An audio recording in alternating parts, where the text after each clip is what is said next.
Your neighbor tells you about the unstable man in the cul-de-sac who claims to have been abducted by aliens. And then there's the woman in town who claims to see Bigfoot all the time. Your boss, who you greatly admire, confides in you that he has started speaking with his wife daily when he gets home from work. She died 8 years ago. It's hard to believe this stuff, and you write these stories off as overactive imaginations. Are these people seeking attention, or are they a bit unstable? No matter what you think, if you're like me, you walk away wondering, what if that was true? The What If It's True podcast features stories by ordinary people like you and me. Something has happened to them, something so strange they are in agony unless they tell others. My name is Cameron Buckner, and the What If It's True podcast is available at whatifitstruepodcast.com and on all available podcast apps.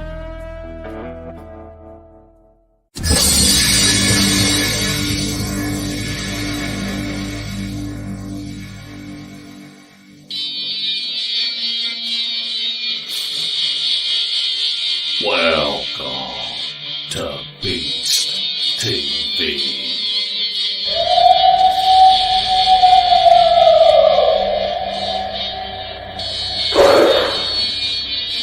What was that? You better get a fresh dip and buckle up.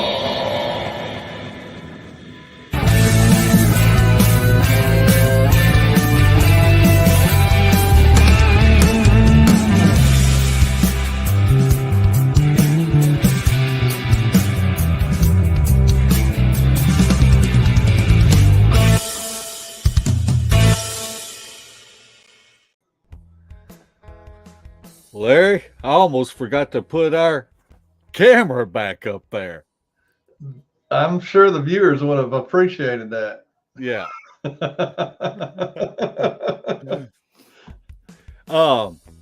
I just want to make a little announcement at the beginning. Me and Larry's going to be out boogering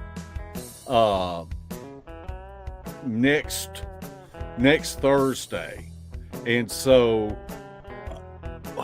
we're pleased to announce that Walking with Wood, Misty Haynes' show with her sidekick. Is it Walking with Wood? Yeah, I'm just trying to make you laugh. I'm making sure you're on your toes and you're not too sleepy after all them nachos and ribs you ate an hour ago. I'm a little full still. So y'all be sure to look for Woods Walkers for next Thursday night at 8 p.m. Central Standard Time. And they will be in our spot. Man, I feel like with that music I should have a dip and a Budweiser. No, not Budweiser. Well, you are kind of partial to that Bud Light now. I know that you've turned to it. Man, if I even drink, I wouldn't turn to that. Mike, we appreciate you. Mike's our friend. He is. He's kept us in new underwear all year. Yeah. But that is Danny Church. If you may see him in chat, and he actually wrote that and recorded that, plays all the instruments on there for us. So we always appreciate Danny. Yep. And Larry, we've got a little announcement that we need to tell, if you don't mind mentioning it for us. Are you talking about our friend? Our friend. All right. We want y'all to remember Vicky Fulcher and Dan Rickey in your prayers. Vicky's going to have a surgery next week. It's a routine but serious surgery, of course. But we want everyone to lift her up in your prayers and ask for full recovery and all that. And we're going to try to keep Dan grounded while this is going on. Because I know Vicky's his world, and you know, Mark, that if anything, if anything's out of whack, he don't like that. Yeah.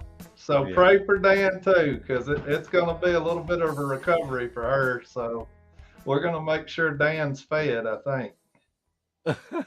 Are you going to be able to go with me? Or Uh, I don't know if you can take off. If you can't take off work, then it's okay. I'm gonna try. Yeah. Well, as I am. long as one of us is there. Yeah, I'm gonna try my best. And I shouldn't have any trouble. I mean, they're ready to fire me, so why would they not let me off?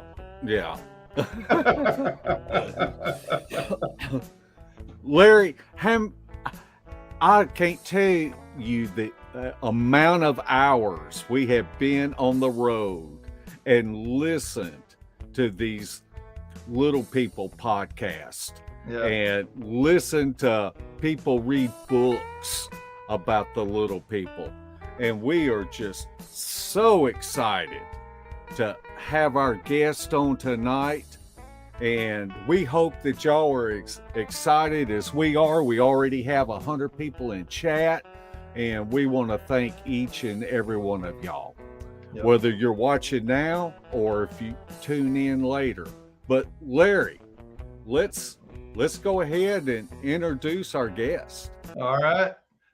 We had her on my channel a couple of weeks ago, and she was awesome. And viewer demand said to have her back on, and we've got her back on. Angelique Benham is our guest tonight. Hello, Angelique. Hey, hi, Angelique. guys. We are so excited to have you back on, and because we didn't spend enough time talking on this topic, and we need a campfire. Yeah. Yeah. Yeah, that would be fun. Definitely. It's about that season too. Yeah. Yes. But before we get started, why don't you just tell our audience just a little bit about yourself? Okay, well, I am a divorced mother of 3 now adult sons. And I grew up and lived on or near the Colville Reservation in northeastern Washington. And it was on the Arrow Lakes tribe of the Inland Salish. And right now, I am actually house sitting for my son. So if you hear a bunch of background noise, it's because I'm babysitting their 2 dogs, Finnegan and Murdoch. And I'm also kind of trying to hide out in the hallway because they happen to live right next to the train tracks. And the train goes by every few minutes. So if the dogs start howling and you hear a bunch of noise, that's what it is. I don't even know where to begin. But since me and Larry don't really have a lot of knowledge about the little people, why don't you just tell us a little bit, folklore or just whatever to try to help me and Larry out tonight? Okay, I'm going to try, but I also want to give a disclaimer and tell you that I don't know very much about them because where I grew up, the majority of the elders didn't talk about them. They were, it was just a real brief, the little people, things that you needed to be aware of and that you needed to be cautious of. But there really wasn't a lot of talk about them other than to be careful when you went out in the woods and make sure that you were aware of the areas that they could quite possibly be. And if you did have an encounter, you were supposed to give them a tobacco offering and some trinkets. Oh my goodness. I'm sorry. My phone is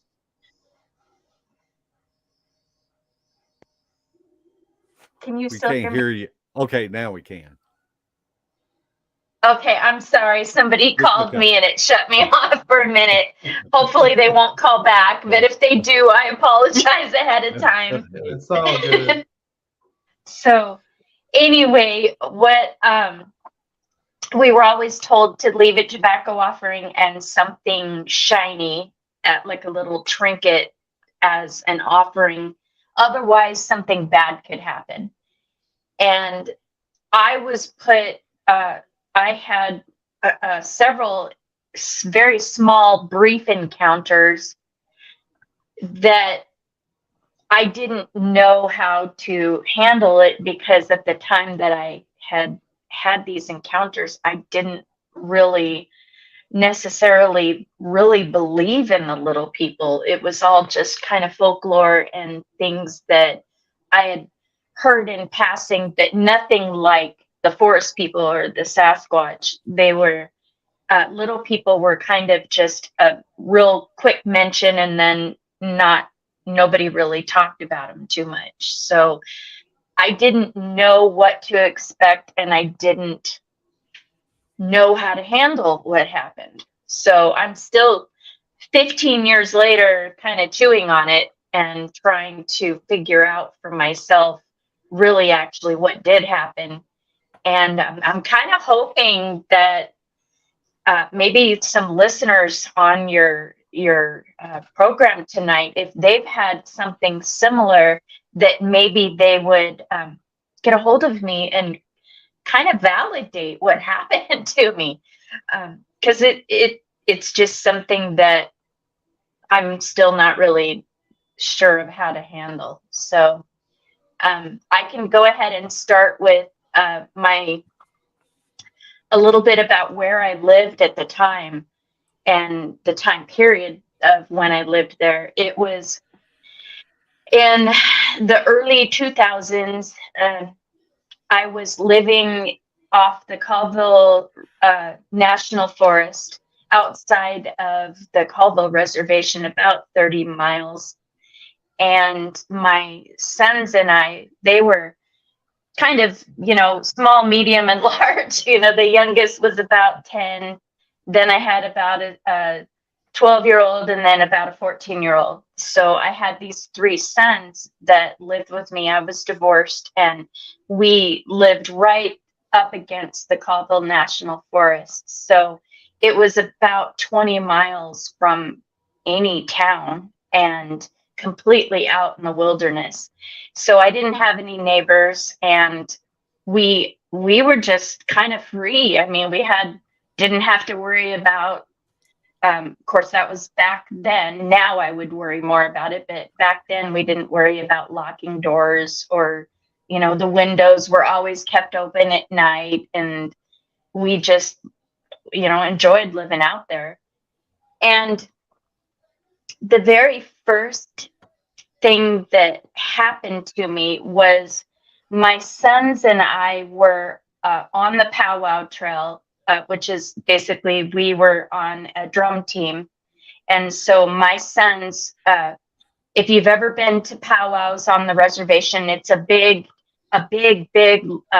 leather drum, and we all sit around it, and then you would sing and drum while the dancers were out in the arbor dancing. And so we would sing and pray, and it was something that we did for about 4 years. We were on the powwow trail. Well, one night, it was during one of the big powwows in the area, and we had gotten done for the day of actually drumming with the big team drum. And I don't know if your listeners are familiar with, the powwows and the reservations, but usually there's stick games going on. And stick games are like an enormous version of the shell game where you hide the shell. But it's these two big, long rows of people that face each other, and they hide what they call bones, but it's just a little stick with, some little stripes and stuff. And they kind of, between the elders, they're really good at kind of passing them to each other. And the other team's job is to try to guess where the sticks are. So it's a big, and meanwhile, all this drumming, hand drums and singing and loud music of, traditional music and laughter and noise.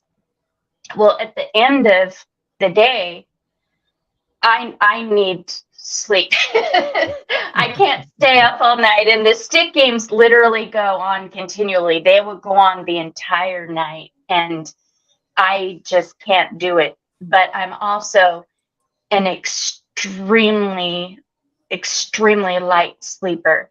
I can't sleep when when there's light, and I can't sleep when there's noise. And so I left the powwow grounds, and my family was all there together and stuff, and I just kind of snuck off by myself in my truck, and I went off through the woods until I found a logging road, and drove out way away from the powwow grounds just so I could sleep on the bench of my truck and get away from the noise and the light and the people. So having said that about being a really, really light sleeper and not being able to sleep during the light, I literally cannot sleep past the first twinkle of daybreak. I can't do it. I could go to sleep at 4:00 in the morning, and if the sky twinkles at 4:15, I'm wide awake, and I'm not going to go back to sleep until it's dark. So I went out in the woods, and I'm asleep on the bench in my truck, and the sky started to lighten. So I woke up, and here I am laying on my back in the truck, and I'm looking at the headliner in my truck, and I'm just kind of looking at it and trying to figure out if I really want to get up yet, or if I just kind of want to lay there and be lazy. And I heard a thump on the hood of my truck. Now I have it's an old 77 short bed Ford. So it's all metal. It's not fiberglass. So when you hear something thump, you know that it's kind of heavy. It's not something really light. Well, I heard a thump on the hood, and I kind of looked up. My head's right by the steering wheel. So I kind of looked over the steering wheel, and I saw these jerky little movements on the hood. And I thought, what is that? So I kind of halfway leaned up. I wasn't really sitting up, but I wasn't laying anymore. I kind of got up on one elbow and looked out the windshield. And there was this little man. And he wasn't wearing like clothes or anything, but he was wearing like a little, almost like a loincloth or something. He was dressed like he was wearing rabbit furs, and he moved really jerky and quick, and he had in his hand I guess it was like a staff. It was a stick, and it had like some fur wrapped around it in different spots, and he was holding on to it, and he looked like he was 100 years old. I mean, he was so old looking that his face was just shriveled up, like almost like an apple core, and he had little black beady eyes, and he was giggling, like looking in through the windshield at me, and he was giggling really fast. And I remember looking at him thinking it sounded almost like a squirrel, like when squirrels chatter and stuff, but it was a definite giggle. It wasn't just a, kind of like a, it was more like he, and each time he giggled, his little head would move, his whole body would kind of move with it. And it felt like an eternity. It felt like it lasted an hour, but he probably was only looking at me for maybe 10 seconds at the most. And then he just turned and he bounced off the hood and disappeared in a bush on the other side of the pickup and was gone. And I laid there and I was like, what? Did that just happen? Did that just happen? And I remember laying there and just going, okay, I'm awake. I know I'm awake. And it just completely like took the wind out of my sails. Like I really wasn't expecting it, and I didn't really think that I had actually seen it.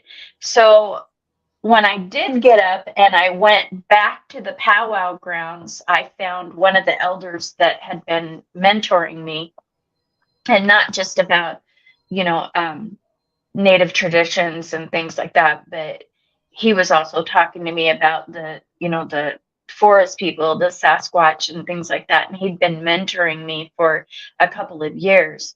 So I went to him and I asked him about what I'd seen and said, I think I'm hallucinating or something. I saw this little man, and I expected him to laugh because his nickname was Coyote. So he was always kind of, just being kind of a jokester and always just kind of laughing and stuff. And so I asked him about it, and I expected him to laugh and tease and make jokes about it, but he got very serious, and he told me, he said, you go back to where you were at, and you go leave tobacco, and you leave something shiny, and you do it right now.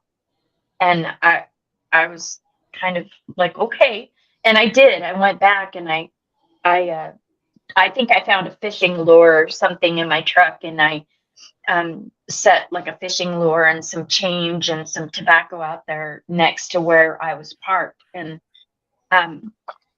because he had told me if I didn't do that, something bad would happen. And so I did. I went immediately back, and I dropped it off, and that was my very first encounter. And that was something that I will never forget, the noise that he made, because when I'm out in the woods, I'm constantly listening for squirrels. It's something that I do to be aware of predators. If you're out in the woods, squirrels will come out on the branches and they'll scold, usually predators, as they're coming by.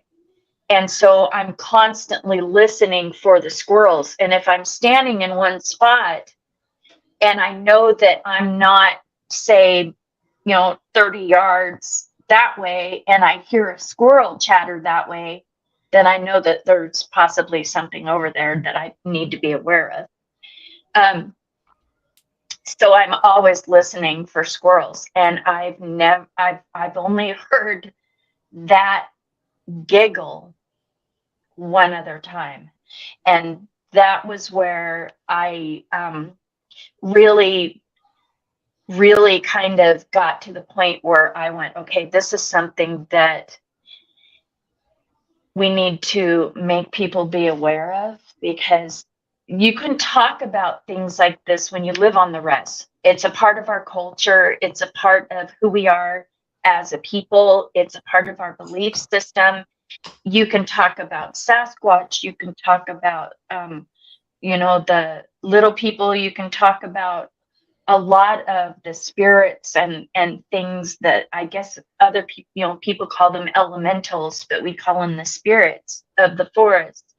You can talk about those on the res, but when you leave the res and you try to find somebody to talk to, they're going to immediately think that you're, so I don't necessarily talk about it too much, but there's a couple people that I do talk to it about, and usually these people have either also had encounters or they've known enough from their elders to warn me what not to do. My second encounter was probably the one that was the one that kept me questioning, and really not even talking about little people. I honestly wanted to know if this was some kind of an animal that I needed to discover. I was in college at the time, and I was trying to get a degree in wildlife biology, and I've researched it ever since. And 15 years later, I still have never seen anything like what we saw that day. So, going back to where I lived, it was a single wide trailer. It was an old single wide trailer from probably the early 70s. And my kids and I lived in it, just us. And, those old single wide trailers, they always have the big porch that's, up fairly high. And I had a female wolf that had been, basically, I'd raised her, and she was just a complete part of the family. And she was an absolute angel and never, ever raised her lip or was aggressive. She was just just almost like a nanny dog to my kids. She absolutely loved the boys, and they were part of her pack. If she ever gave us any inclination that there was something that upset her, we knew it was something bad, and we knew to, either get a gun, protect ourselves, or get her away from the situation so she wouldn't be hurt. With her being a wolf, the landlords that owned that trailer had told me they lived further up the hill and quite a ways away from where we lived. But because she was a wolf, they told me that if they spotted her away from the yard, they would shoot her. Just shoot her. They didn't like the fact she was a wolf. They didn't care, and they basically said, either you keep her chained up or we'll shoot her. And so I had to constantly, if I let her outside, which she never ran, but I didn't want the landlords to see her and shoot her. So if I let her outside, I had to hook her onto a high lead almost, and then she could run the length of the yard back and forth on this high lead, and then we could hook her and unhook her, and she'd come in the house with us. Well, she took to growling and barking at something that was under the trailer. Now, it was something that we all of us just kind of went, I wonder what it is, because she doesn't, there's nothing really that she didn't like, but she would just growl and push it and pull at her high lead, trying to get off her chain. And we'd have to bring her in the house and, not let her outside by herself. Well, this went on for a long time, very long time, at least a year, that we were trying to figure out what it was that was bothering her, because she was perfectly calm. She never tried to chase deer. She didn't raise any fights with coyotes or wolves. She was real quiet when it came to anything that normally a dog would want to chase. She was just real, I guess, polite is the way that you'd put it. But one day we had to leave, and normally we took her with us. She always rode with us in the truck, or, we always took her with us. But one day we had to leave for just a real short time, and there wasn't room in the truck. So I hooked her to the high lead, and we just went down the road for a few minutes and came back. And I had all three of my kids in the seat, like toast, lined up, and it just shoulder to shoulder. But we were coming down the driveway, which faced the house. And when you faced the house, you could see the porch perfectly fine. And as we were coming down the driveway, my sons were like, "Mom, look at there's two cats on the porch." And so I was looking as I was driving up on it. Sure enough, there was these two gray tabby cats sitting on the porch. And they were just sitting like regular cats. Like one was sitting down, you know how cats kind of curl up their feet underneath them and sit, you know, kind of balled up. The other one was sitting on its haunches, perfectly fine. But my wolf was just struggling as hard as she could against her high lead to try to get to them, but they were just out of reach. They were just a little bit out of reach. So it was kind of like they were taunting her, kind of. And as soon as we pulled down, these two cats are just staring at her. They're just looking at Risha, or that was her name. They were looking at Risha, and then they turn over and they look at us pulling down the driveway in the truck. And then they just stand up. And when they stood up, they went to come down the stairs. And when they came down the stairs, they did it just like little kids do when little kids go down the steps on their little rear ends, using their arms behind them. They were coming down the steps like that. And then when they got to the ground, they just stood up and they walked over like little people, ducked down behind the porch and crawled in underneath this, what I thought all along was a ground squirrel den. I thought it was we had ground squirrels all over. So I thought it was a ground squirrel den and didn't think anything of it until these two cat things crawled down underneath the porch and went in underneath it. And my kids and I were all like, did you see that? And everybody, all of the kids were like, that was weird. That was weird, you know? And we kind of blew it off a little bit when we got in. We took Risha off the chain and we brought her in the house and she calmed down. And then it was like a day or two later, my middle son started telling me that he was hearing pebbles hitting the front door. And, you know, this was back in the day where, you know, I could have been out in the woods or whatever. My boys were all, you know, like I said, about 14, 12, and 10. And they'd probably doing his homework or whatever.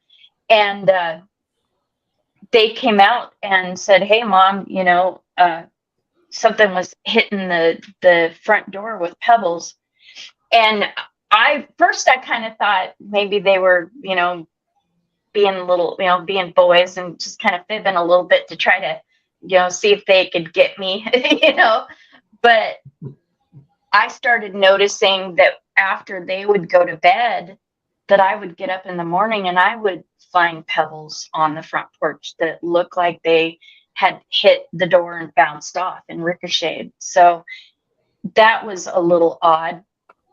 But then there was one afternoon where my son was in the kitchen and the kitchen overlooked the driveway where the truck was parked. So he could look out through the kitchen window right at the driveway. And he yells at me. I'm in the other side of the trailer and he goes, Mom, there's one of those cat thingies again. So I run over to the window and I'm looking out and sure enough, there's this cat running on its hind legs like a little jogger, and it's running up the driveway and then it disappears in the trees. And all, you know, my son and I were both looking at it going, what is it? And I don't know what it is. It wasn't a raccoon. It wasn't a possum. It wasn't like a fisher or any kind of a pine marten or anything like that. It looked like a gray tabby cat running on its hind legs perfectly like a little jogger. The only thing different was that its tail was skinny like a rat and kind of almost hairless, kind of like a rat tail. And at the end, it had like a little tuft of fur, like almost like a little lion, like a little poof, like a pom pom or something. But yeah, it was running up the driveway and disappeared in the trees. And that was the last time I saw anything. What happened next is something that I have a little bit of difficulty talking about, just because it's something that I didn't have a witness to see along with me. I didn't have somebody there that could validate or verify what I had seen, or not what I had seen, but what I had experienced. And so I guess just because people are people and they love to ridicule and they love to make you feel stupid and they love to laugh and joke at your expense, I don't really share this, but I've reached a point in my life over the past couple years where I've made a personal choice that if there's something that other people are unaware of, you need to grit your teeth, pull up your big kid britches, and you need to warn people, because I think if my sons had have been at the house when this happened, maybe something bad would have happened. And I know that the elders have given me warnings about these little people, how historically they've been known to try to steal children. And so I really kind of struggled with telling this part of what happened for quite a while, but I'm going to go ahead and tell it. So here goes, okay? All right. All right. After we saw the cat thingies is what we called them, my kids had gone to their dad's for the weekend. I was divorced, so my kids they traded weekends back and forth between my ex-husband and myself. And I would be out there all by myself, and it would just be me and Risha, the wolf.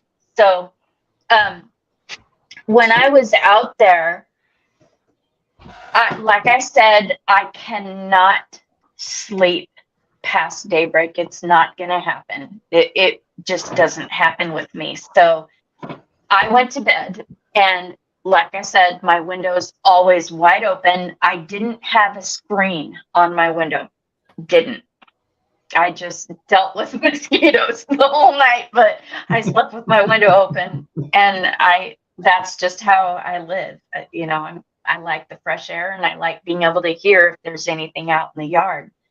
Well, it was just getting twilight, and my wolf, who always slept in the bed with me, she was always sleeping cuddled up next to me. She jumped off the bed, and because she's heavy enough, her weight leaving the bed instantly woke me up. And I was laying there, and she jumped down and went to the window, which was very near the head of my bed, just a little off to the side and within reach. And she started growling, which didn't happen with her very often. She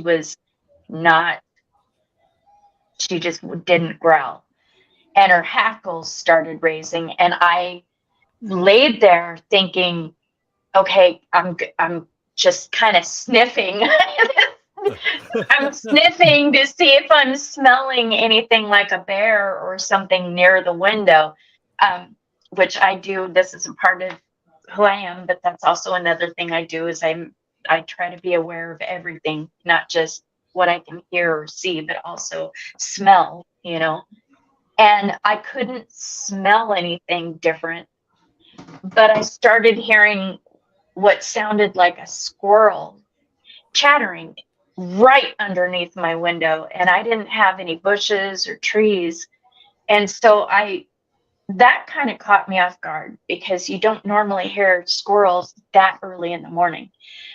Usually they'll come out later on after the birds are tweeting and waking up and stuff. And I heard the good morning birds is what I call them, the ones that kind of wake up before everybody else does. Mhm. They hadn't started twittering yet. So it was still very, very quiet. And then I heard these like squirrel chatterings. And I'm laying there and Risha's hackles are raised and she's got her lip curled. And I'm going, what is it? What is it, girl? And I sat up and I swung my legs over the edge of the bed and I'm facing the open window and I started hearing the same giggles that I heard from that little man that was on the hood of my truck. Only there was two of them and they would giggle and whisper. So it was like just a real high pitched, like a hee hee hee hee. And then I heard just about a foot away another kind of a hee hee hee hee. And then I realized that it was like a conversation going on between something outside my window. Obviously, two somethings outside my window.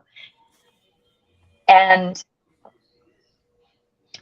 I'm sitting there listening to it, and then plain as day, as plain as the nose on my face, I heard, "Send Dusty out." Now, Dusty is my oldest son, and at the time he was about 14. And I heard this high-pitched little voice say, "Send Dusty out." And Risha's growling. I'm pulling her towards me at that point in time because I'm kind of halfway hugging her at that point in time around my chest. And then I heard, "Send Dusty out. We want to play." And that's where I kind of went immediately cut, not just scared, but I'm sorry, I'm trying not to get emotional because No, it's hard that's for me to fine. talk about. But that's when I realized that there was something there that wanted my kids, at least wanted my oldest son. So I pulled my wolf up against me, so she was up against my chest, and I remember just reaching over as fast as I could and slamming the window shut.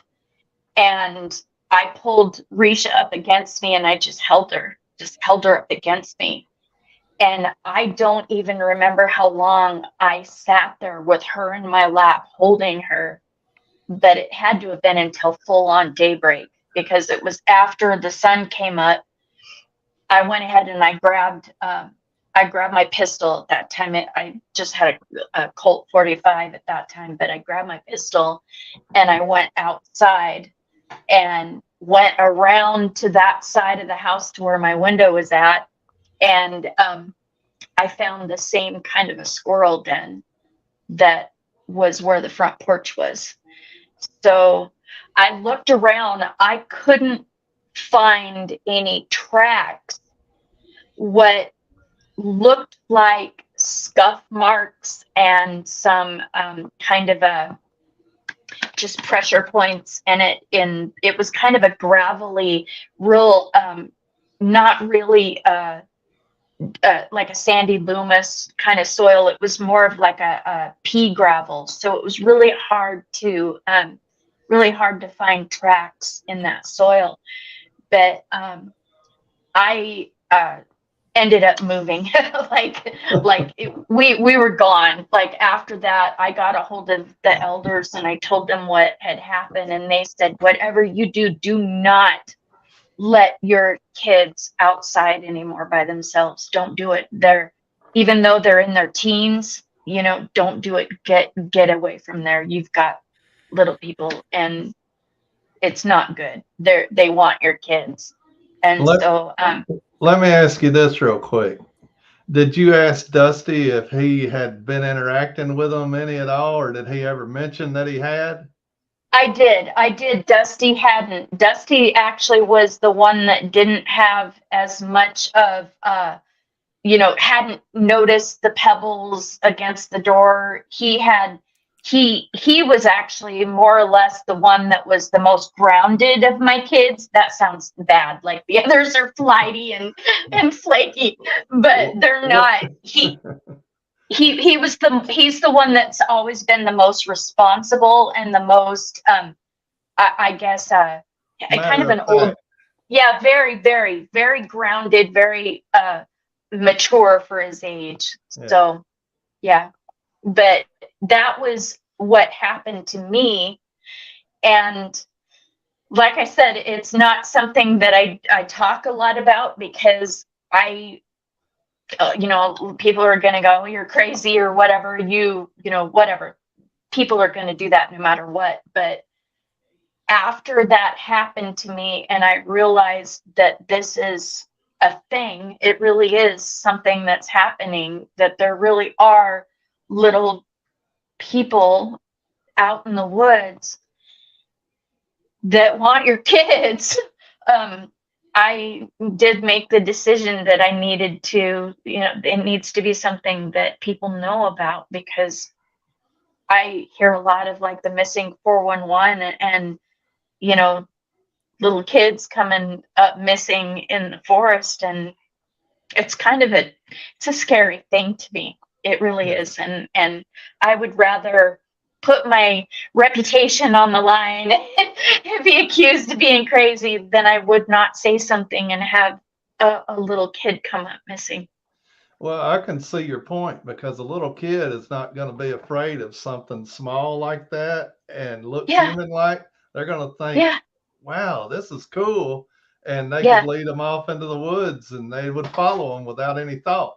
Whereas yep, a Bigfoot, they would look up at it and initially be frightened most of the time. yeah, yeah. Well, especially because these little cat thingies honestly looked like a house cat. And we love cats. The cats are always been a part of our lives. And, if there's a stray cat that, while I'm living out in the woods that looks hungry, I'm going to feed it. And eventually it's going to end up living in the house. And it's going to be a part of the family. That's just the way that it is. So, but yeah, so that was what happened to me. And then, but what happened to my brother was something totally and completely different. And that's where I wasn't there to see it.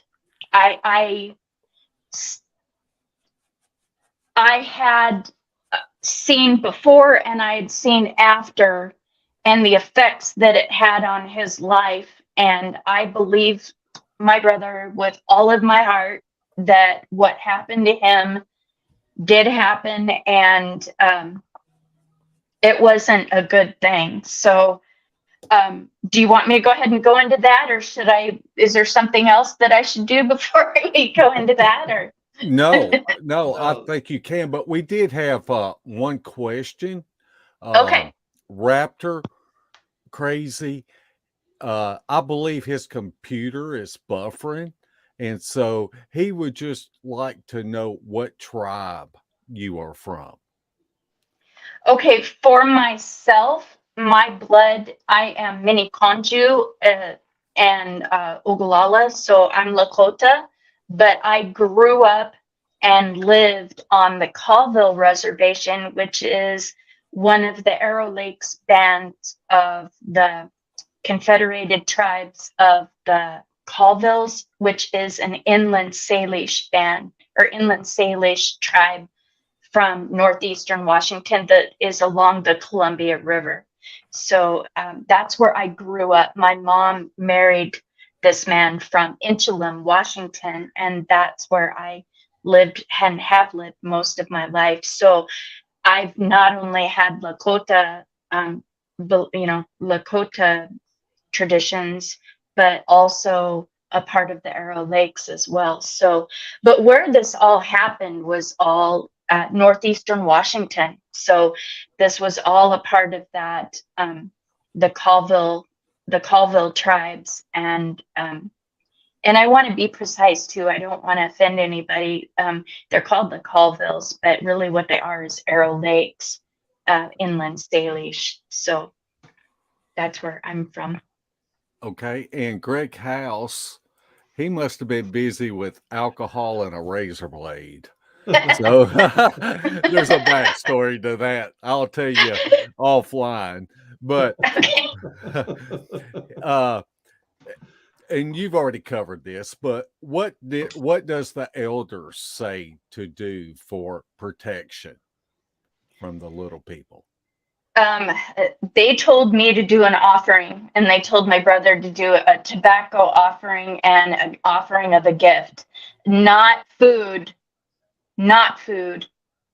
Definitely don't give them food, because he said that if you give them food, it's like giving food to a grizzly. They're going to come back. So they always told me to give tobacco and to apologize if you feel that you've done something that has offended them, maybe entered their space or whatever, and to leave shiny objects like coins or buttons or something small, that you can leave like 3 or 4 of them. And like I said, I left a fishing lure and some change, like a couple of quarters and a dime or whatever, and some tobacco out in the area where I saw the little man. But the little man did not look like a cat. He looked like a little man, but like a 200 years old. I mean, just a shriveled up little face. And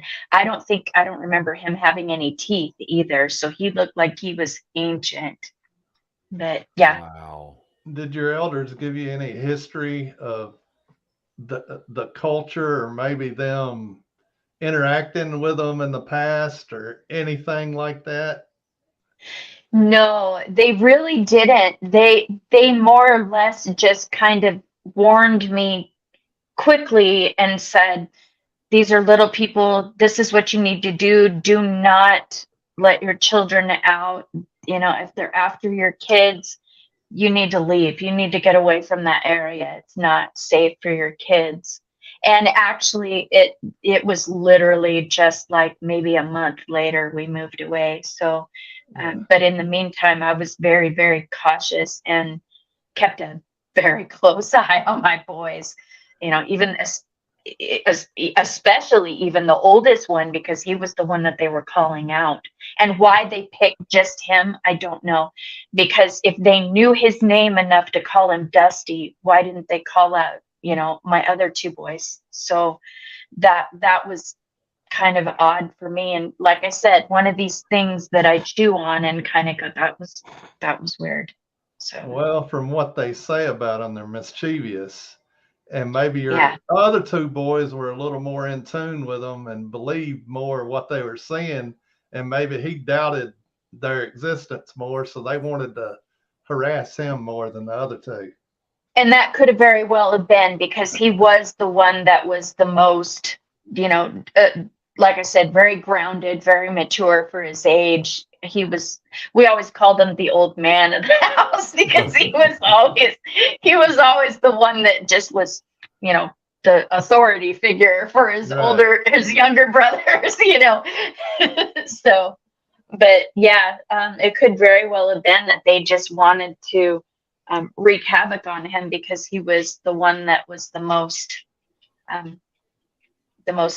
kind of set back from it. Yeah. Greg has another good question.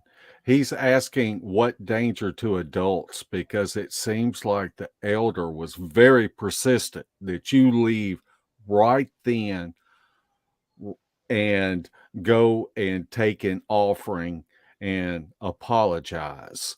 Yeah. Do you know of what they could do to adults? I've heard several different things. I've heard that they will lure you into areas, and I've heard that they'll make you crazy. that people who have followed them and fallen prey to them have ended up disappearing, have been killed. Um, it I've heard that they'll steal children. I don't know what for. I kind of don't want to think about what for, but I know that if you listen to other cultures and other countries, they talk about them, even doing what they call changelings and stuff, where they'll take one of their babies and swap it for one of yours because they want your baby. And I don't understand a lot of it. It's something that I know what happened to me and I know what happened to my brother, but I don't understand them. It's something that really wasn't discussed very much, other than just the warning of, you've got little people, get out there, give them tobacco and change and get this taken care of right away, or you've got a big problem on your hands. So that's the only thing that I know. I wish I knew more, but the gentleman, the elder that had been teaching me on a lot of this stuff, he passed away. So I'm still kind of waiting to see if there's going to be another one that I'm drawn to, another elder who will be willing to work with me. So, and then maybe they can explain more. Okay. So I can't stand it no more. I have to hear what happened to your brother. oh my goodness. Okay. So because this didn't happen to me, I have to give a disclaimer and say it's been well over 10 years since he told me about this. So I'm going to try to keep the time frame right, and I may backtrack a couple times as I remember some things. So I want to give a little bit of backstory on my brother. Okay, he is my brother, but he is not my blood, if that makes sense. He's my adopted brother. So he is actually a tribally enrolled Crow native from Montana. But we've been in each other's lives since we were kids. And so even though we aren't blood, we are family, and he is my brother and always will be my brother and the uncle to my children. So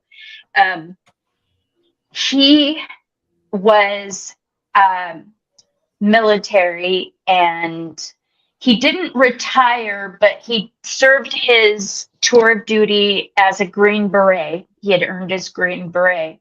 So he had really a lot of training and was just a very very stable person with a huge ability to be able to remain calm and under any kind of pressure, or what anybody else would be terrified to be under. It was nothing to him. He was very direct, grounded, and never exaggerated. So when he came to me and told me what was happening to him, I knew that I could see it in his eyes that he was very bothered by it.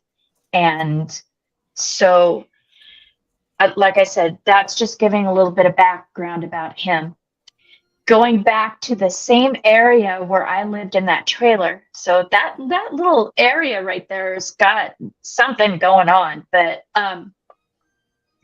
it was 10 miles past where I lived, along Highway 20 or Highway 2. I can't remember which highway it was, but they called it the Tiger Highway outside of northeastern Washington.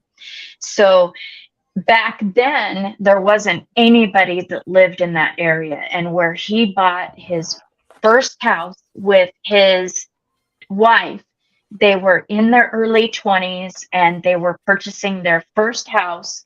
And it was this, it was a farm style house, but it was in the middle of the Colville National Forest, right off of the highway. So they had no neighbors and were 10 miles past where I lived. So they were 20 miles from the nearest town and butted up against the forest. And they had horses, and they absolutely were just completely joyous over the fact that they had this big house now, and they were going to be able to fill it with babies. You know, they were looking forward to filling that house. So, and it was up against the trees, and they knew that they could just go right out their back door and go horseback riding, and they wouldn't have to worry about any kind of other adjoining private ground. It was all Forest Service land. So when they bought this house, I never saw it until they had set up like it was a party where they brought the entire church, and we all went to the same church together in Colville. And so they brought the whole church that wanted to volunteer and the pastor, and we all helped them move and unpack in one day. So they didn't have a lot of stuff. They had just moved from a little place in town, and they didn't have a lot of their stuff. They had the horses at her mom's house, and they were finally able to live where their horses were. And so everything that they had was in basically just the living room, the kitchen, and their bedroom. But that house also had a basement, and it was an unfinished basement. So it had the cement floors and the beams across the ceiling, but it hadn't been framed in except for one bedroom that was off in the left-hand far corner of the basement. And that one was just framed in sheetrock. It had, I don't even think it was painted. So, but it did have a door on it. So David and Brenda had 3 dogs, and they were big dogs. Like one of them was a Rottweiler, and the other one I think was a hound, if I remember correctly. And then they had this English bulldog. So it was quite the little tribe they had going in their house.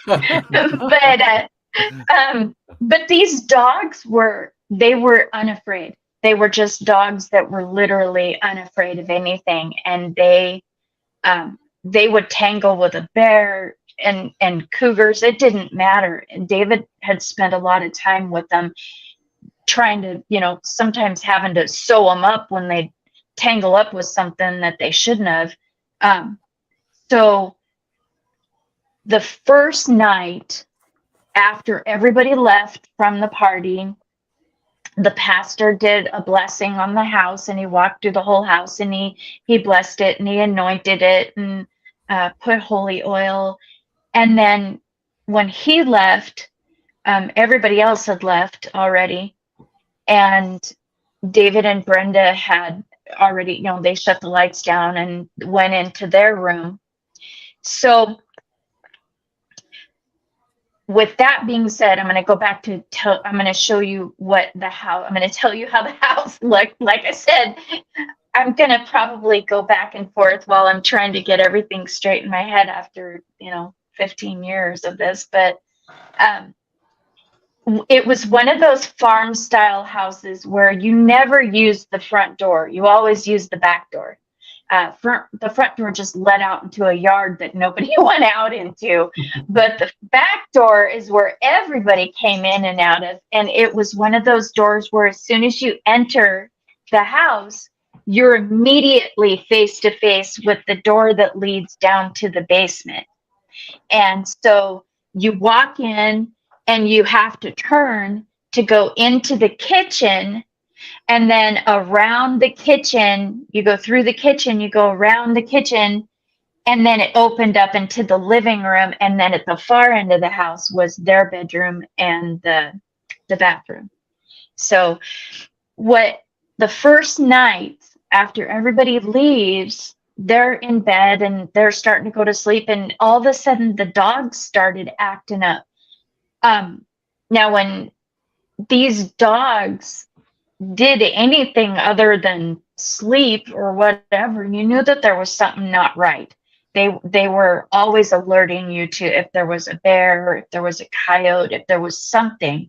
They were really good at alerting you, so you always knew if there was something out there. So the dogs went to what David thought was going to be the back door. And so they started growling, and he got up and he went over to the back door, but they weren't facing the back door. They were facing opposite it at the basement door. So now the basement was completely empty. He didn't have anything in it. Brenda hadn't, they literally, it was just being used to huck the empty the empty boxes after everybody got done packing. They would just open the basement door and huck the empty boxes down and shut the door.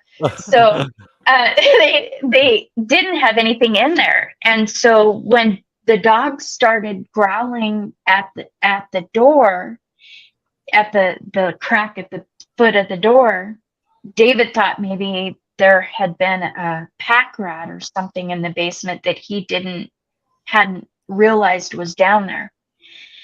So he opened up the door, flicked on the light, and there was nothing there. But the dogs ran down the stairs. And when they ran down the stairs, they ran down barking and growling and snarling.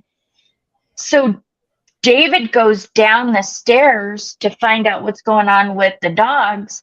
And they turn around and start running back up the stairs. And all three of them, they hit him and knocked him off the steps and down over the side. And he landed, I'm sorry, I'm going to try not to start laughing. This is my brother, okay? He landed in the boxes at the foot of the stairs. So he's probably going to watch this, so, I'm going to have to pitch him something for putting up with me laughing about him falling off the stairs, but he'd laugh at me if it was me. But anyway, going back to the story. So he's in the boxes, and he gets up and flicks on the light to the basement, and there's nothing there. And he can't figure out why the dogs ran back up the stairs again, because they never, ever got scared. So he walked through the whole basement and opened up the back bedroom door, and there was nothing in that room either. It was just like a 10 by 20 foot room. No closet, nothing. It was just a, oblong bedroom. So he goes back up the stairs, and he said this went on for like a couple different nights. The dogs would go up the stairs, he'd go to bed, and then periodically during the night, they would go back to that basement door and they'd growl at the basement door. And he said he got to the point where he would go down each time and try to flick on the light really fast and swing open the door and try to catch whatever it was, because he's thinking that it may have a pack rat or something, and he never saw what it was. Well, one time he's, a period of time goes by, and honestly, I don't remember how long it went by, or even if he told me how long, just a period of time went by. And the dogs took off down the stairs, but they would stop at the threshold of that little bedroom. And so he said they would pace in front of the door, but they would never enter that bedroom. So he would go into the bedroom to look and see what it was that was making the dogs upset. Turn on the light, nothing. It was just an empty room. Never saw anything. Well, he said he went up the stairs one time, brought the dogs with him, and another period of time goes by, and all of a sudden he said there was one night that he saw the dogs were growling at it, and he grabbed his gun at that time, and Brenda held the dogs back because he didn't want the dogs to get in front of him if he had a weapon. So he had Brenda hold the dogs back, and he swung open the basement door and flicked on the light to the staircase. And he said, standing at the foot of the stairs was, in his words, a hairy little man. And he said it was standing at the base of the stairs looking up at him. And he said he looked at it and it stared at him. And then he said it just spun around and ran into that back bedroom. And so he, not really realizing or being able to kind of, I guess, process what it was he saw, he ran down the stairs with the gun, and the door was open to the little bedroom, and he ran in there, and he said there was nothing in there. And he said he just got to the point where he was like, I don't know what to do. So he goes upstairs, he tells Brenda what he saw, and Brenda had gotten to the point where she was getting upset by what was going on in the noises and what the dogs were upset about, and she was thinking it was demonic. So they ended up calling the pastor and having the pastor come back to do another house blessing. And the pastor came back, like, I would say like that next weekend or something, and went through the whole house. But David said he got to the threshold of that little bedroom, and he anointed it, but he wouldn't go in. And he said that he felt that there was something there, and he tried to get rid of it, but he said that he didn't think that he did, but he thought that he had like made it stay in the room. I guess, does that make sense? Like he had imprisoned it in that room or something. So it was something that was very uneasy to David and Brenda, especially going to church all the time and stuff. With David being enrolled Crow Native, he had also known the tribal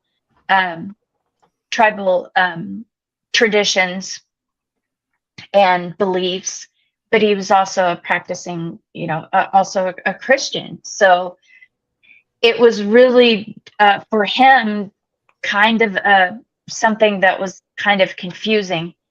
And the same with Brenda, where Brenda was more apt to just go, it's a demon, we need to cast it out or whatever. And then when the pastor wasn't able to get it out of the house, Brenda began thinking that it was David, that David had a demonic entity that had come in with him.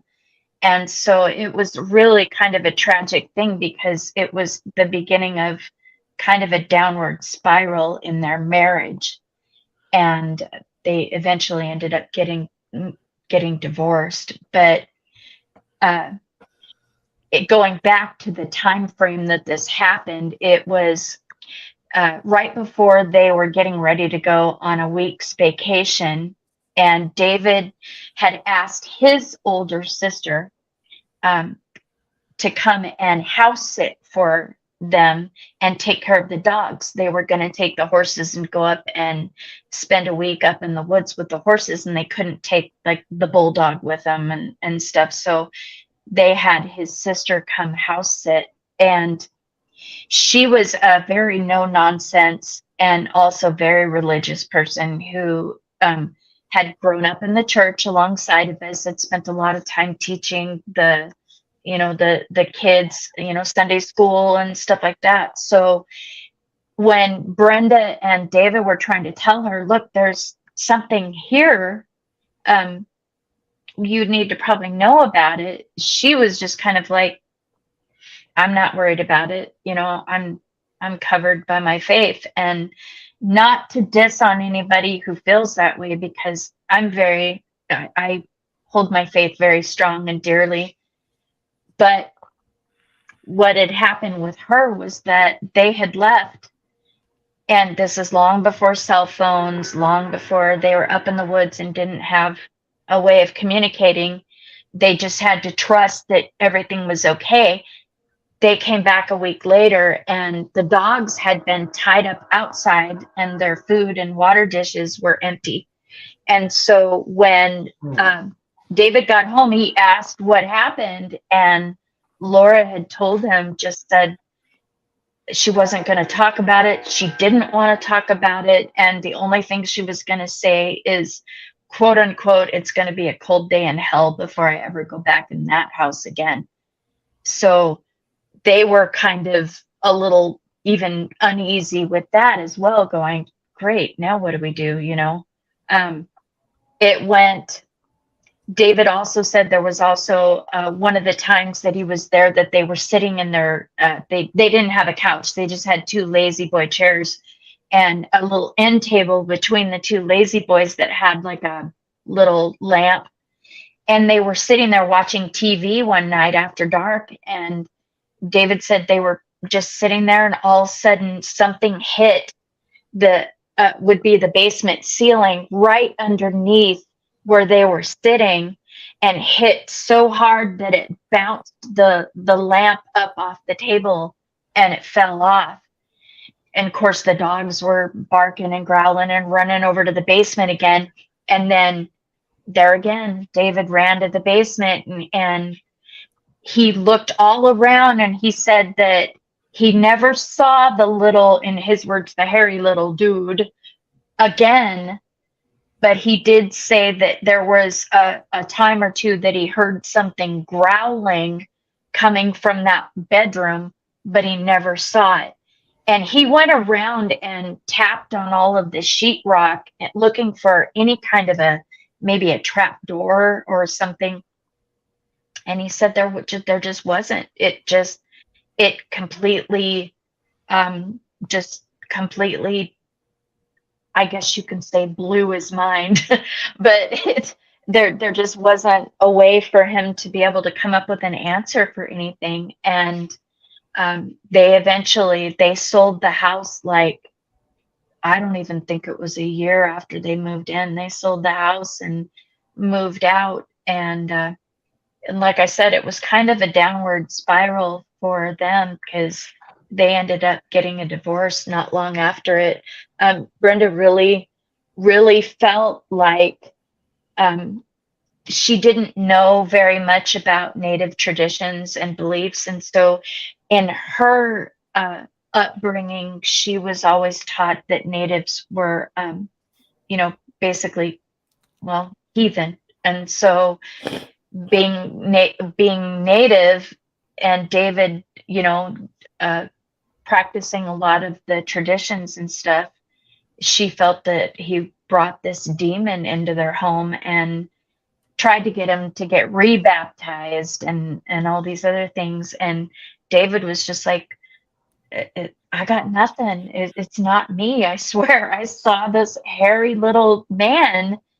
And he said she wouldn't believe him. So, but what he described what this little dude looked like was he said it was just a very hairy little man, about 2.5 to 3 feet tall. So it was fairly big.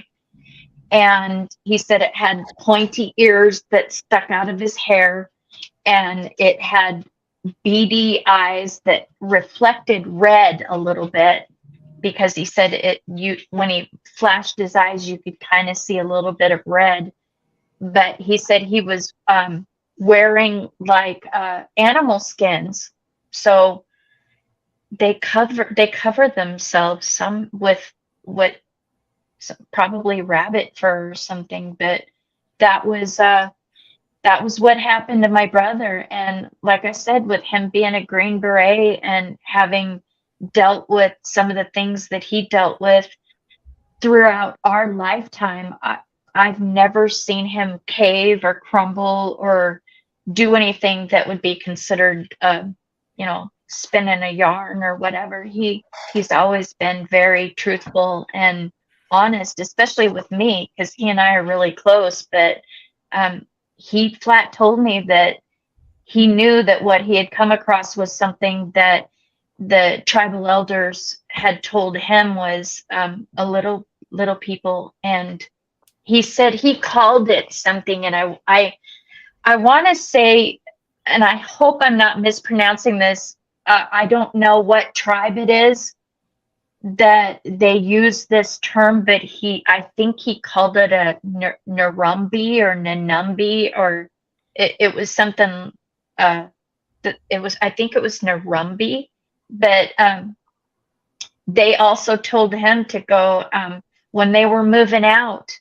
He went down and he put tobacco, and he put something. I can't remember what else he told me that he put down there, but he put something down in the basement as kind of a, we're sorry if we invaded your space and we're leaving now. So please leave your bad, leave your bad medicine here.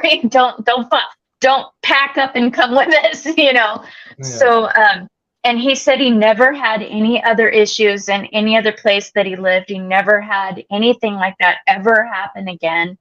That was the only place that ever happened. And it was probably, I would say probably 6 years later. I used to work in auto parts. So when I wasn't working behind the counter, I would deliver auto parts to the different auto, the places, service stations and stuff like that, to deliver auto parts. And the man and his family that purchased my brother's house worked at one of these service stations. So one day when I was dropping off parts, I kind of, did the whole, Sue, how's it like living in that house? Anything odd happen? Just to see if he would say anything. And the guy just said, no, we love it out there. And my kids have the basement. He said that they framed in the basement, finally finished it up, and his son has his bedroom down there. And he said, no, never had any issues at all. Everything's fine. The kids are happy with their rooms, and they were really happy with their purchase. So I don't know. That's one of those things that I have been chewing on for a really long time, just trying to figure out what happened. Were they First Nations people that bought the house that you talked to, or were they just? No, do you think that may be the link? I don't know. I do know that with Native people, we tend to have more encounters with things that, Sasquatch, things that most people don't think about. But I think a lot of it depends on what we're open to. And when it comes to these old stories that the elders tell us, we take we put a lot of honor into what our elders tell us. And so if they're telling us about these things, we listen and we do what we're told, and we don't question, because they've lived it. They've been there. They deserve the respect and the honor. And so when they tell us something about certain places, we take it into consideration, and we really put a lot of our beliefs in it. Were you able to get those pictures that I sent you, Mark? Were you able to get those? I was. And before we get to them, I would like to share a story. I don't even know if I've ever told it on here, but me and Dan, Ricky, and Jimmy went out to New Mexico, and spoke at Brenda Harris's conference out there in New Farmington on the Navajo reservation. And there is a man on the res, and his name is Randy Yazzie, and he has had a lot of Bigfoot activity and other cryptid activity. And and it's like what you said about your brother. If you talk to him, it's just like you feel the honesty coming Mhm. out of him. And we had been up on a mountain that Brenda took us, a few of us to, up there, and coming back, Randy asked, did we want to go by his place? And he could show us where the Bigfoot had been coming up and hitting the house and different things trying to spook him. And one of the encounters he told us about was that he worked like sometimes 2 and 3 jobs. He was law enforcement on the res. And he said he would just come home and sit in his recliner and fall asleep. And he he would wake up, you know, sometimes during the middle of the night, and his thumb would just be throbbing. And it's like, what in the world's going on? You know, and you're waking up out of a deep sleep and you've got this intense pain on your thumb. Well, he said one time he woke up and there was a little person that was on the arm of his chair and it was biting his thumb. And he hollered and that thing took off. He said in his kitchen, there was a little pantry door, just a small little cabinet in there, you know, that had shelves. And he chased after it and saw that it ran and it went out the house. And he said it wasn't much of a hole at all. It was really where the sheetrock didn't come together all the way. And he showed us where he patched that thing and patched it and patched it. And he said he never had no more problems. But that was just one of the stories that he told me. And he had all kind of Bigfoot activity that was going on out there, you know, scaring the animals, the dogs going nuts, showing where it was broke the fence that held his horses that was right beside the house. But it was when I hear about these things and what you have been talking about tonight, it just mesmerizes me, you know, to Yeah.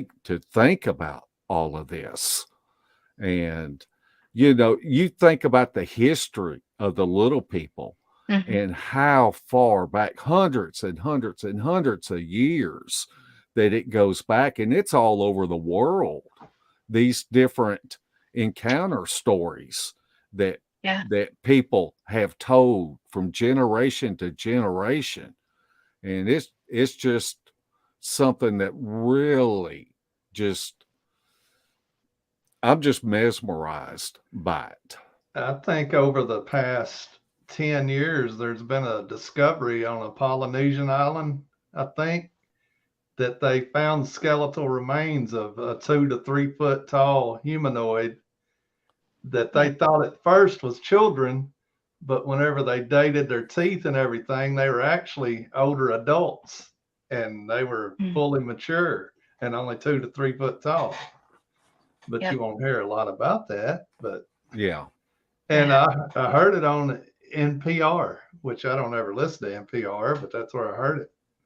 Huh. And I was like, wow, they just said little people were real. But they blamed it on the island effect, that everything downsized because of the small space and all that. They didn't give a lot of credence to them being in the United States or anything else. But I don't know.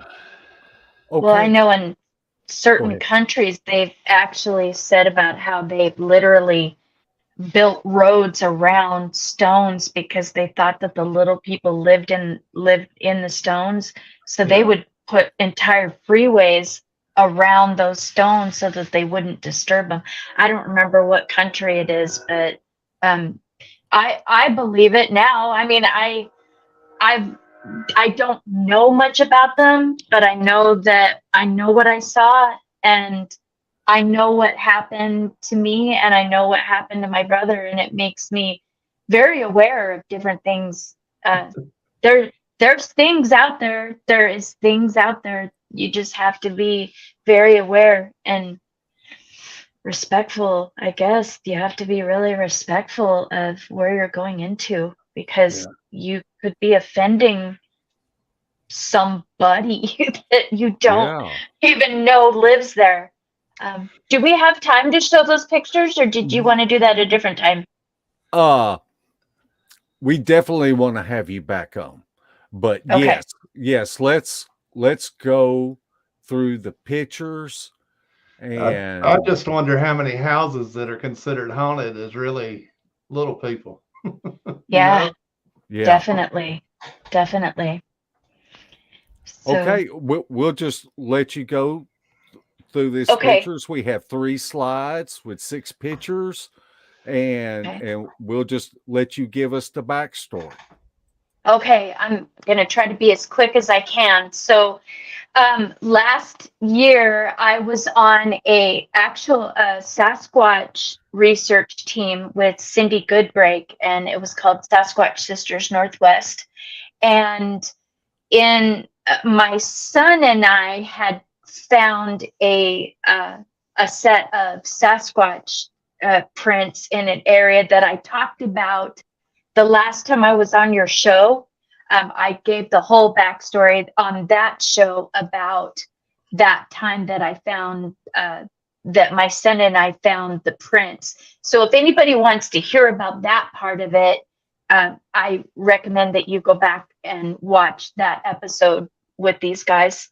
But in that same area, my son and I had found, and this picture to the left of the screen is the backside of my son, and he is the one that's also starting his own research team, and it's going to be basically he's going to be launching here in the next month, and it's called Legacy Discovery. So I'll make sure that I let everybody know on Facebook when he's ready to launch. But he was the one that went out with me into this area, and we found these little caves. And it makes me think about how many times we see these little dens and automatically think that we're looking at maybe a badger den, or maybe some small critter, rabbits or whatever, in these little dens, but maybe they're not. Maybe it could be something else. And I took a picture of him standing to kind of give a little bit of perspective of how big these little dens were. They were all under these bushes, and we kept finding things in this area that were not something that would normally be picked up and taken by a normal animal like a coyote or anything else. What we found later on, I came back with my research partner at that time. Cindy was unable to go with us at that time, but Tanya Braddock was one of the team members on Cindy's team, and she went back with me. This was last fall, and we found this jar of Vaseline. Now, I'm so sorry that it's really difficult to see, but off to the left-hand side of this Vaseline jar, you'll see a pine needle, just a little fir needle. And right about where the tip of that fir needle is, there's a mouth print. And it's a very tiny little human-looking print, like almost like somebody would take some bubble gum or something and print their teeth on it, pull it off. And I mean, we've all done it. You've all seen your tooth prints. That had tooth prints in it and a tiny little finger dig in the Vaseline. So I picked it up, I took a photo of it, but I apologize, it didn't come out very good. But if there's anybody out there, one of the listeners who wants to take this photo, go ahead and see if you can bring it out. I would love to be able to see it if somebody can do that for us. So that's the first set of pictures. And if you want to bring up the second. Okay, so this is kind of difficult to see, but if you can imagine, this is actually inside a food cache that we found. It was up against a big boulder that was about the size of a coffee table, and that, or maybe even a little bit bigger, more like a kitchen table. It was a big boulder. And up against it, leaning against it, like almost like a little lean-to, was this barbed wire with a bunch of woven branches into it. Now, it made like a little cave, kind of. And I actually got down, and of course, I'm kind of a small person, so I crawled down in it on my stomach so that I could get a photo of what I could find in there. What was in there was, it looked like the paw of maybe a dead coyote or a dog. There was just from the, I guess you could say, the ankle up, a paw and some bones that were woven into the barbed wire, like had been wrapped into the barbed wire. So I crawled down in there and I took those photos. And if you want to go to the next slide, then I'll go ahead and so this is what it looked like on the outside. The photo to the right is that kind of like a lean-to wall that was made out of the barbed wire and the branches up against the rock. And then you can see a photo of Tanya where she's bent down, leaning in and looking at the food cache. So, you know, I have to be 100% real. It could have been, you know, a cache that was being used by, you know, maybe some kind of an animal, you know, that maybe was utilizing that space as almost like a den.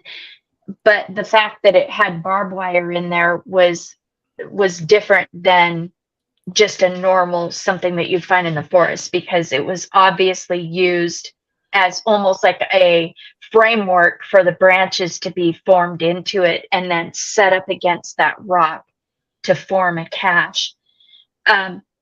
So Tanya, she was the person to the left that you see. She was able to stand up against the front of the opening to that cache, so that you could kind of see a perspective of really how small it was. It wasn't very big, and like I said, I had to crawl in on my stomach to get a photo of it. There's no way that a full human could crawl in there. So those are the photos of that. But I also want to come forward and to what happened a few weeks ago. And that was that I took another one of my friends, and she's a very dear friend of mine, but she also has absolute ability to understand and hear mind speak. You heard me talk about her on the other podcast that you did that I was on, where she is able to talk to the forest people through mind speak, and she does it she's very adept at it. She and I were getting ready to go into this area again that I just showed you. Now, last year, the last time I was there, I go in when I'm doing any kind of a research with the forest people, I audibly tell them what my intentions are. I tell them any kind of information that I think that would be letting them know why I'm there, what I'm doing, when I'm going to leave, and if I'm going to come back. It's a matter of respect, and it's a matter of showing them that I am going to be honest. I'm going to handle this situation in an honest way. So that means that after I told the forest people in that area that I was not going to come back, I can never step foot there again. Otherwise, I'll be breaking my word to them. And I know we're talking about forest people right now, Sasquatch, but this plays into the little people here in a minute. So please hang tight, okay? So when I got ready to go back up to do some research with my friend Wanda, she's my hiking partner, and she has this ability to be able to mind speak. We got ready to go out, and she really wanted to see this place. Because I had told her about it, but she hadn't yet been there, and she wanted to see this cache, and she wanted to see if she could find any more footprints or anything like we had found. But before we left, she asked the forest people if she could have their permission for her to go back, or for her to go back. She knew and told them that she knew and realized that I couldn't go back because I had made a promise to them, but she wanted to know if she could have permission for her to go back because she hadn't made a promise to not go there. And so when she did the mind speak, she said she heard the female one that we work with and communicate with is the one that we refer to as grandmother. She said she heard grandmother tell her, no, you know, she said, is it okay if I go there? And grandmother said no. And it's because it's their home.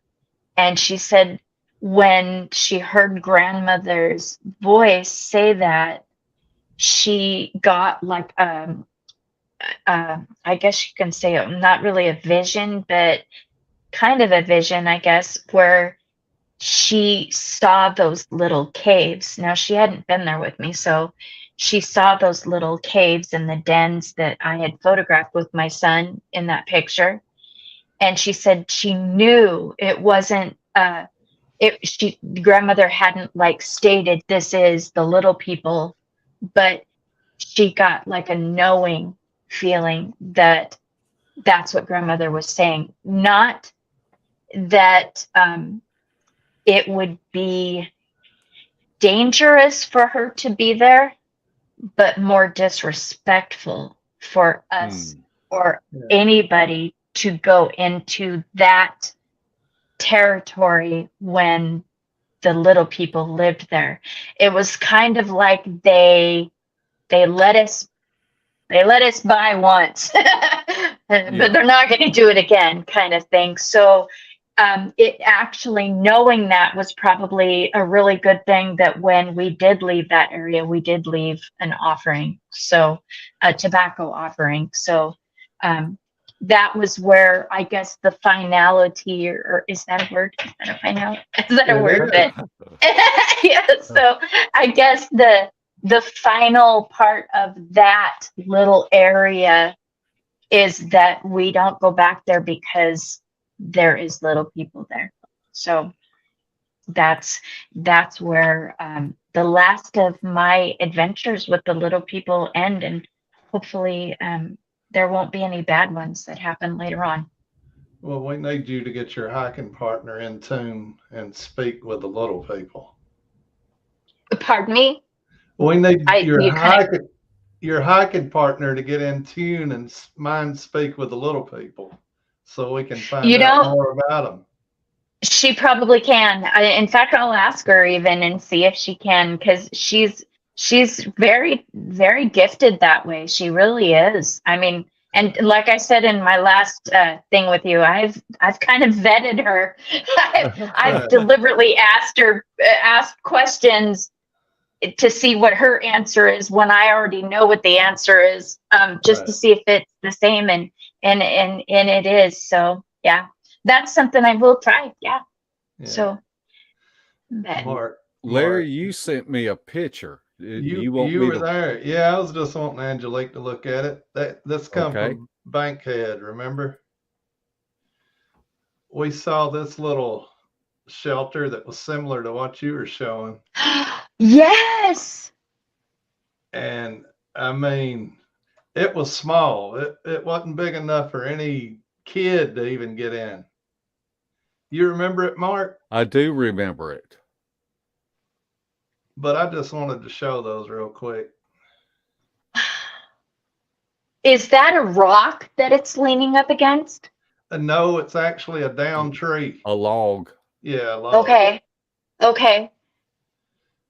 We didn't take any better pictures, but it's basically a lean-to on a log. Yeah. Yeah, and we're too fat to crawl in it. Yeah. I don't think my head would have went in that opening.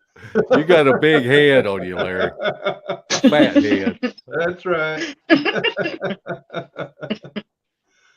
But I just wanted to show you that. And I wanted Greg House in our chat to know that they're close to him, too. Yeah. He's been bad-mouthing them in chat ever since we brought it up. Now he don't want to know about them and stuff. Yeah, he better get his caulking gun out and start caulking up the crevices. That's right. 50 miles. Maybe something knocking on his man cave ain't Bigfoot. Maybe take some tobacco and something shiny and put it out there. You know, I mean, that's what the elders told me to do. If you're worried about something happening, maybe go do that. Yeah. Wow. Angelique, we appreciate you so much for coming on and sharing your knowledge and experiences. I've just enjoyed. I'm going to go back and watch this again tomorrow, just to soak it all up. I was afraid I was going to have to ask questions like I knew what I was talking about, and I didn't have to. Because I would like to know more about them, but there's not a lot of information out there about them, really and truly. No, there isn't. There really isn't. And even with the elders, they just kind of stay real quiet and just give you the facts. Make sure you take care of the situation and watch your children. I like I said, I don't talk a lot about it, but I feel like it's time that we're reaching a day and age where I think we need to discuss things that have been taboo for a very long time so that people can be protected, especially children, because I don't know what would have happened if my boys had been home when that happened. I don't know what would have happened. I think that's the facade with the little people, is that there's something you just don't want to mess with. So people kind of ignore it or don't talk about it because it is a taboo. Yeah. Yeah. Well, you know, people are always willing to make fun of you and call you names and tell you you're crazy and stuff. I've lost really good friends over stuff like this, where I've gone to confide in somebody over something I've seen, and they've, you know, what are you smoking? You know, and you're just like, come on, please. But, you know, my thought and the way that I look at it now is they just haven't experienced it yet. Right. You know, it just hasn't happened yet. But when it does, just like myself, because I've been one of those people who I can't tell you how rude I've been in the past and how, I laugh too at people, and I wish I could go back to every one of those people and apologize and just say, I've been humbled. I've really been Right. humbled, and I'm so sorry for not believing you, you know. Right. I understand. That's something, whatever subject that is not according to today's society, you're going to get ridiculed by Yeah, somebody. if it don't fit in their box, Yeah. then Yeah, exactly. well, I just want to give you this opportunity to leave us with any final words that you would like to leave us with. Oh, final words. Well, there are things out there, so be prepared to go into the forest and the wilderness with protection, because there's way more than just bears and grizzlies and cougars and coyotes and wolves. There's other things out there too. So always go in with protection and go in with respect, and sometimes even just stopping wherever you're at and saying something audibly like,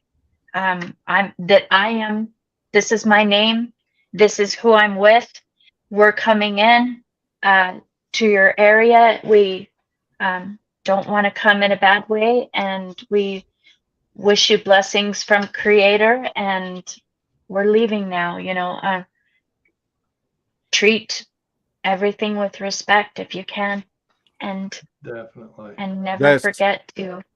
Yeah. That's such great advice. Actually, we were in Kentucky last week on an outing, and I heard Kane Michael do that. He kind of walked away from me and Misty, and then we started hearing him talk, and he was talking in Cherokee to them. And so we Yes. asked him later what he was saying, and that's exactly what he was doing. That's great Yeah. advice. Yeah. Larry, do you have any final thoughts?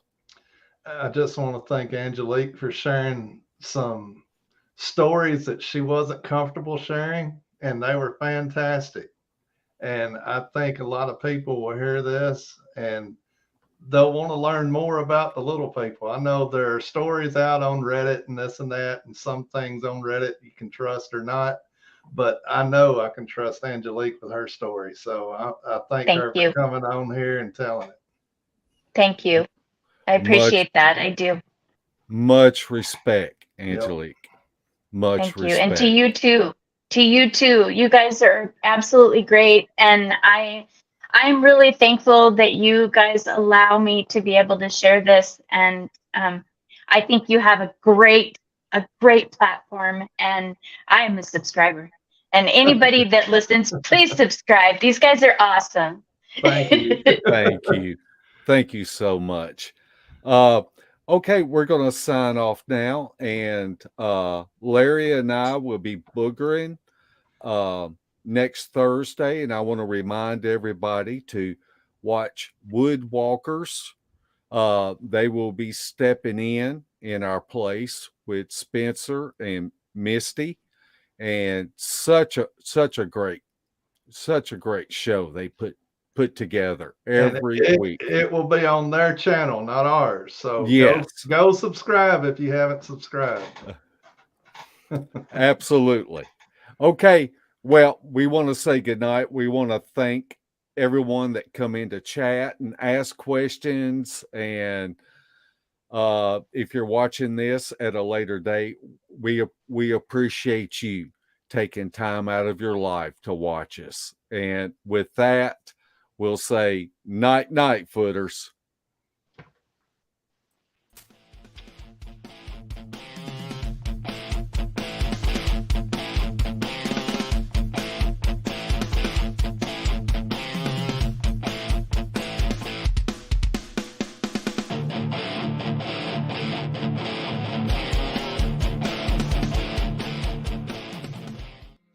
would like to support Beast TV, check out our gear. We have coffee mugs, face masks, gaiters, shirts, and tank tops. The link is pinned at the top of the comment section. Everything is always marked down 20%. So come check out our junk.